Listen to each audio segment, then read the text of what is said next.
High above the ancient plains of North America, a shadow once stretched across the sky, longer than a giraffe is tall, wider than a fighter jet's wingspan. It didn't flap like a bird. It soared, silent, immense, unnatural, a creature so large it defied the very idea of flight. What kind of beast left behind only bones, yet terrified entire ecosystems from the air? Its wings stretched over 10 meters. Its beak was longer than a man's arm. Its legs, tall and stilted, could stride across open ground like a stalking heron. This was not a bird, not a dinosaur, not a dragon. This was something else entirely. This was Quetzalcoatlus. Named after the feathered serpent god of Aztec mythology, Quetzalcoatlus northropii was the largest known flying animal to ever live. A pterosaur of the late Cretaceous, it ruled the skies not with flapping wings, but with gliding majesty. It didn't just fly, it haunted the air. Its bones were hollow, its muscles lean, its body built for lift. And yet it stood as tall as a giraffe when grounded. It could launch itself skyward with a vaulting leap, using all 4 limbs in a burst of power. Once airborne, it rode thermal currents for miles, scanning the landscape below for movement, for weakness, for prey.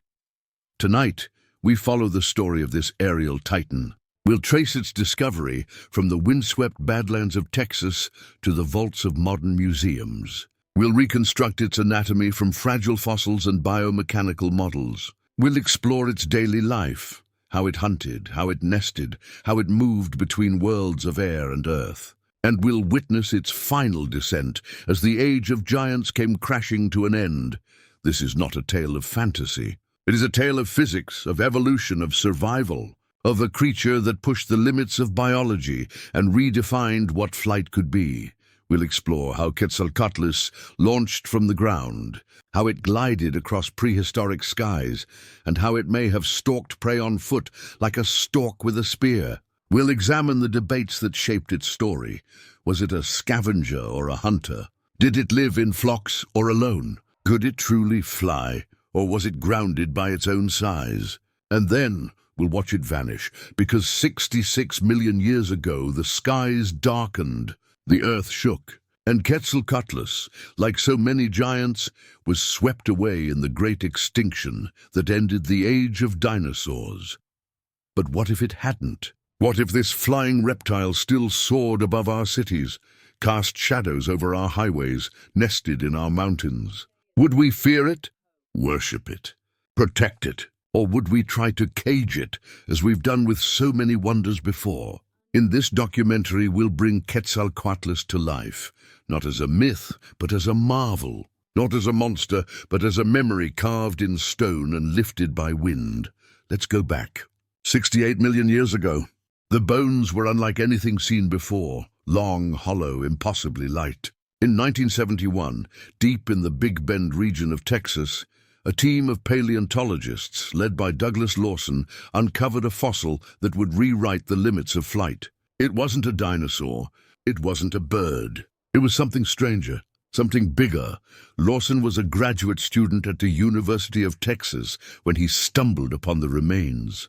The site was remote, sun-scorched, and layered with late Cretaceous sediment. What he found were fragments of a wing, elongated bones that stretched far beyond the proportions of any known flying animal. At first, the team thought it might belong to a large bird or a gliding reptile. But the structure was wrong.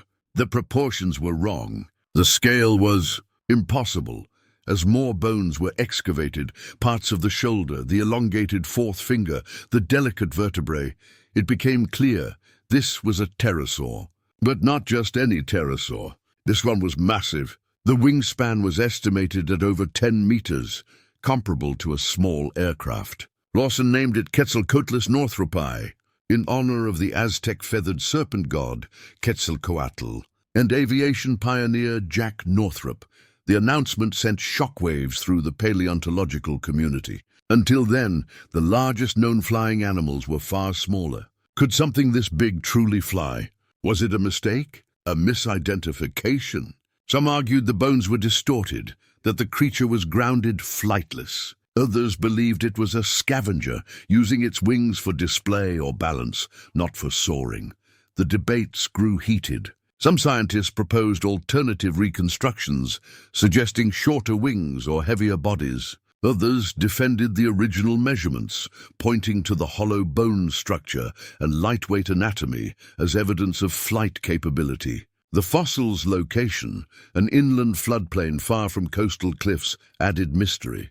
If Quetzalcoatlus lived here, it wasn't diving for fish. It was doing something else entirely. Over the decades, more fossils trickled in. Partial remains of smaller individuals, possibly juveniles or related species, were found in the same region. These helped refine the anatomy, confirming the proportions and structure of the wings. But a complete skeleton has never been found. Every reconstruction is a puzzle, built from fragments and inference.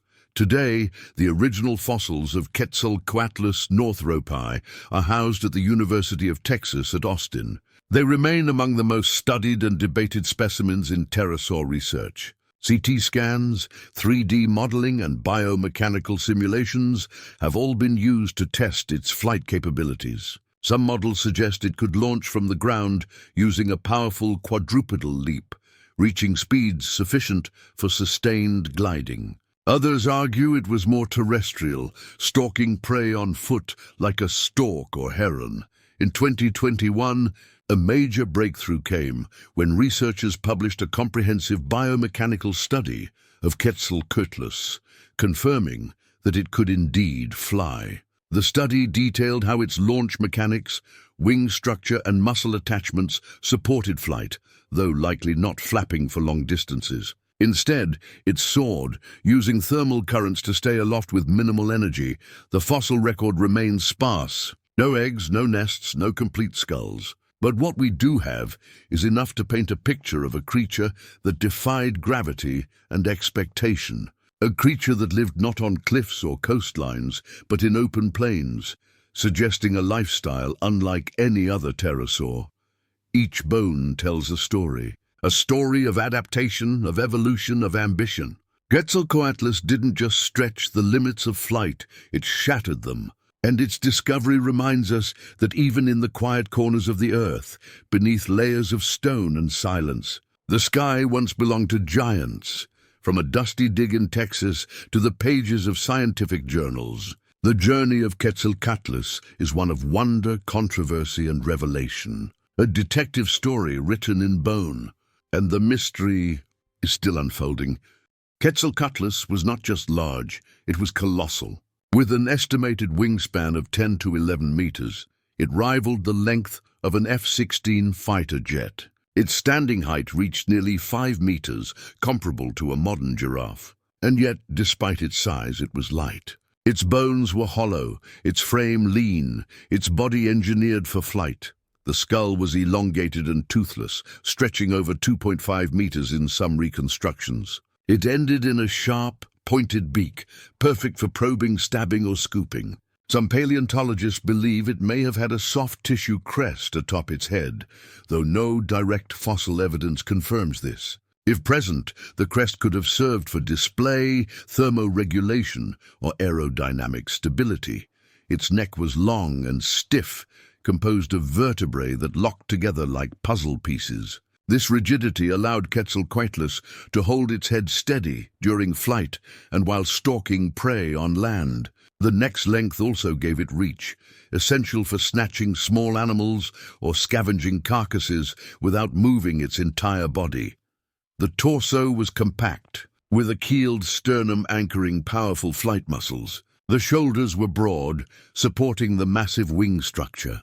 Each wing was formed by an elongated fourth finger, stretching several meters, and a membrane of skin and muscle that likely extended to the hind limbs. This wing design, unique to pterosaurs, allowed for efficient gliding and maneuverability. The limbs were robust. The forelimbs, used for both flight and quadrupedal walking, were thick and muscular. The hind limbs were long and stilted, giving Quetzalcoatlus a towering gait on land. Its feet were padded and clawed, capable of gripping soft ground or rocky terrain. When walking, it moved with a slow, deliberate stride, more like a stalking heron than a lumbering giant. The launch mechanism was one of its most extraordinary features. Unlike birds, which rely on leg power to take off, Quetzalcoatlus used all four limbs in a vaulting leap. It crouched low, then exploded upward with a burst of muscle, flinging itself into the air. Once airborne, it caught thermals and glided for miles, barely flapping. This method, confirmed by biomechanical studies, allowed even the largest individuals to achieve sustained flight. Its skin was likely covered in pycnofibers, hair-like filaments unique to pterosaurs.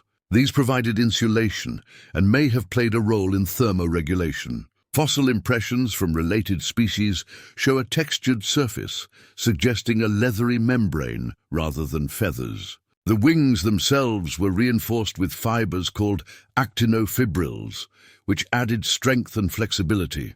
Breathing was efficient. Like birds, Quetzalcoatlus likely had a system of air sacs that extended into its bones, reducing weight and allowing for unidirectional airflow. This adaptation supported high metabolic rates and sustained activity, whether flying or walking. Its lungs were compact but powerful, capable of rapid oxygen exchange. The brain was relatively small but specialized. Enlarged optic lobes suggest keen vision, essential for spotting prey from the air. The inner ear structure indicates strong balance and spatial awareness, critical for flight control. Its sense of smell was likely limited, but its eyesight compensated, allowing it to track movement across vast distances. Weight estimates vary, but most scientists agree that Quetzalcoatlus weighed between 200 and 250 kilograms, about as much as a large lion. This lightness, despite its size, was key to its flight capabilities. Every bone, every muscle, every joint was optimized for lift and efficiency. Sound is harder to reconstruct. It may have produced low-frequency hisses or clicks using throat sacs or beak snaps. These could have served for communication, mating, or territorial display. But no vocal structures have been preserved, leaving this aspect speculative. Coloration remains unknown. Some artists depict it in muted browns and grays, blending with the arid landscapes of late Cretaceous Texas. Others imagine bold patterns or crests used for display or camouflage. Without pigment evidence, we can only guess, but its size alone would have made it impossible to ignore. In motion, Quetzalcoatlus was majestic. On land, it strode like a sentinel. In the air, it glided like a ghost. Its wings didn't flap constantly. They stretched, caught wind, and carried it across prehistoric skies with minimal effort. It was not clumsy. It was not awkward. It was a master of two worlds. Every trait, from its beak to its bones, tells a story of adaptation, of a creature that defied gravity, that walked like a giraffe and flew like a glider, that stood alone in the fossil record as the largest flying animal to ever live. And in its anatomy, we glimpse the blueprint of a giant that once ruled the skies. The world of Quetzalcoatlus was vast, open, and unforgiving. It lived in the final chapter of the Cretaceous period, around 68 to 66 million years ago, when North America was split by a shallow inland sea and the land was dominated by plains, floodplains, and sparse forests. The climate was warm, semi-arid, and seasonal, perfect for a creature that needed space to launch, soar, and land. Quetzalcoatlus didn't dwell in cliffs or coastal rookeries like many smaller pterosaurs. Instead, it thrived inland, far from the ocean, in environments that resembled modern savannas or desert basins. Fossil evidence from Big Bend National Park in Texas places it in a dry, river-laced ecosystem filled with dinosaurs, small mammals, and aquatic life. This inland habitat suggests a lifestyle unlike any other flying reptile. On the ground, Quetzalcoatlus was a towering presence. Standing nearly 5 meters tall, it could peer over shrubs and scan the horizon for movement. Its long neck and pointed beak made it ideal for stalking prey. Some paleontologists believe it behaved like a modern stork or marabou, walking slowly, deliberately, and striking with precision. It may have hunted small vertebrates, lizards, baby dinosaurs, or even carrion. Its beak could pierce, scoop, or crush, depending on the target. Others argue it was a scavenger, using its height and flight to locate carcasses from afar. Its toothless jaws wouldn't have been ideal for tearing flesh, but it could have fed on soft tissue or used its beak to probe deep into decaying bodies. Its long neck and stiff vertebrae would have allowed it to reach down without crouching, minimizing energy use. Whether predator or scavenger, Quetzalcoatlus was likely solitary. No evidence of nesting colonies or group behavior has been found. Its size alone would have made close contact risky. Wings could be damaged, legs tangled, dominance challenged. It may have tolerated others at feeding sites, but its daily life was probably spent alone, patrolling vast territories. A typical day might begin at dawn, when thermals began to rise. Quetzalcoatlus would stretch its wings, test the wind, and prepare for launch. Using its powerful forelimbs, it would vault into the air with a burst of strength, catching the first warm currents and rising effortlessly. Once airborne, it could glide for kilometers, scanning the ground below with sharp eyes. Its flight was not frantic or flapping. It was controlled, efficient, majestic. Like a condor or albatross, it relied on air currents to stay aloft, adjusting its wings subtly to change direction or altitude. It could reach speeds of 80 kilometers per hour and cruise for hours without landing. From above it would spot movement, ripples in water, rustling in grass, the shimmer of a carcass, and descend in a slow spiral. Landing required precision. It would angle its wings, extend its legs, and touch down with a stride, absorbing impact through its limbs. Once grounded, it could walk with surprising grace, using all four limbs in a quadrupedal gait. Its stride was long, its posture upright, its movements deliberate. Sound was minimal. It may have hissed or clicked, but its communication was likely visual: posture, wing display, head movement. Its presence alone was enough to command attention. Smaller animals fled. Larger ones watched warily. Quetzalcoatlus didn't need to roar. It ruled through silence. Fossil evidence of injuries is rare, but some specimens show healed fractures, suggesting that it survived falls, collisions, or territorial disputes. Its bones, though hollow, were reinforced with internal struts, allowing for both lightness and strength. It could endure impact, recover from damage, and continue its solitary patrol. Nesting behavior remains a mystery. No eggs or hatchlings have been found. But based on related pterosaurs, it likely laid leathery eggs in shallow scrapes or sandy banks. Hatchlings would have been precocial, able to walk and possibly fly within days. Juveniles may have stayed near nesting sites until strong enough to launch and hunt.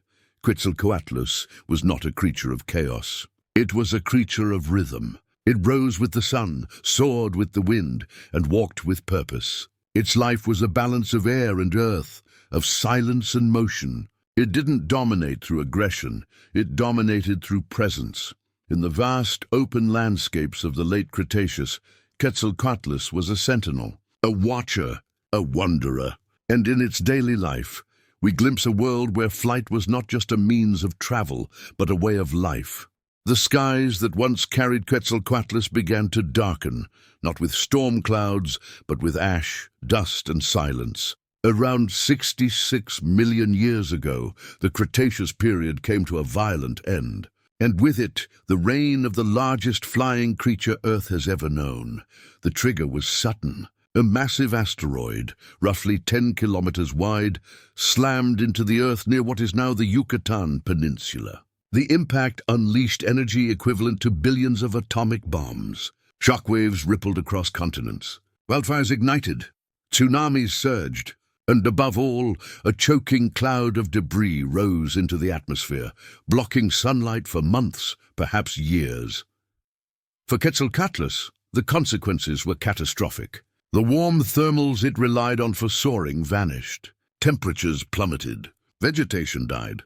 Prey populations collapsed. The open plains it once patrolled became barren, cold, and silent. Its towering form, once a sentinel of the skies, now stood grounded in a world unraveling, The fossil record tells a grim story. No Quetzalcoatlus remains have ever been found above the KPG boundary, the geological line that marks the end of the Cretaceous and the beginning of the Paleogene. Below that line, its bones appear in sediment, scattered across ancient floodplains. Above it, nothing. No wings, no eggs, no trace.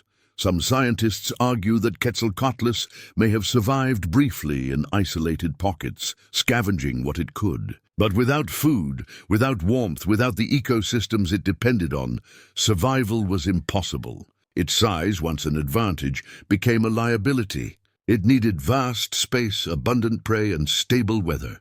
The post-impact world offered none of these. Volcanic activity in the Deccan Traps of India may have compounded the crisis. These eruptions, spanning thousands of years, released toxic gases into the atmosphere, triggering acid rain and long-term climate shifts. Whether the asteroid was the final blow or part of a larger cascade, the result was the same: a mass extinction event that wiped out nearly 75% of all species on Earth. Quetzalcoatlus was not alone in its fall. Dinosaurs, marine reptiles, ammonites, and countless other species vanished. The age of reptiles ended. The age of mammals began, and the skies, once ruled by giants, grew quiet. Its extinction was not a failure. It was a consequence of planetary upheaval. Quetzalcoatlus had adapted to dominate its world, but its world changed too fast, too violently. It couldn't evolve fast enough. It couldn't escape the collapse, and so its bones settled into the earth. Its wings folded forever. Its story paused, waiting for rediscovery. Today, the iridium-rich layer that marks the KPG boundary serves as a global tombstone. It stretches across continents, embedded in cliffs, riverbeds, and canyon walls. A silent witness to the day the sky fell, Quetzalcoatlus didn't vanish in battle. It vanished in silence, in cold, in hunger, in the long shadow of extinction, but its legacy endures. In the bones we study, in the models we build, in the skies we still dream of conquering. Its fall was dramatic, sudden, absolute, and in that fall we are reminded, even the greatest flyers must eventually land. Imagine looking up from a quiet valley trail and seeing a shadow glide overhead, wings outstretched, silent, vast. Not a plane, not a bird, but something ancient, something alive. Quetzalcoatlus reborn. If this flying reptile survived into the modern age, it would be unlike anything in our skies. Its wingspan, stretching over 10 meters, would rival small aircraft. Its towering gait would make it visible from a distance, striding across open fields like a living crane made of bone and wind. Where could it live? Remote deserts, high plateaus, or protected grasslands might offer the space it needs to launch and land. National parks like Yellowstone or Patagonia could become sanctuaries, with thermal currents rising from canyon floors and open skies stretching for miles. But even these would need to be redesigned: runways for giants, airspace restrictions, and wildlife corridors built for creatures that walk like giraffes and fly like gliders. Zoos and research centers would scramble to study it. Housing one would be a logistical feat: massive enclosures, reinforced perches, and feeding programs tailored to its metabolism. Would it eat live prey, scavenged meat, lab-grown tissue? Its diet would spark ethical debates and scientific breakthroughs. Veterinarians would pioneer new techniques for hollow-boned anatomy, respiratory systems adapted for flight, and muscle structures built for quadrupedal launch. Public reaction would be electric. News drones would chase it across valleys. Social media would flood with footage of its wings casting shadows over highways. Children would sketch it in classrooms. Artists would paint it on murals. And yet fear would linger. Could it be dangerous? Would it disrupt aviation? Could it be weaponized, poached, or exploited? Governments would draft emergency protocols. Air traffic control would monitor its flight paths. Conservationists would lobby for protected status. And somewhere, deep in a lab, geneticists would ask, could we clone it? Should we? Ecologically, Quetzalcoatlus would be a disruptor, Its presence could reshape predator-prey dynamics, especially in regions with ground-nesting birds or small mammals. It might compete with vultures, eagles, or even large cats. Or it might fill a niche long left vacant, a high-flying scavenger that keeps ecosystems clean and balanced. From a scientific standpoint, its survival would be revolutionary. Paleontologists could compare living behavior to fossil evidence. Biomechanics experts could study its launch mechanics in real time. Evolutionary biologists could trace its lineage, unlocking secrets about flight, metabolism, and adaptation. It would be a living bridge between ancient skies and modern science, but with its return comes a haunting question.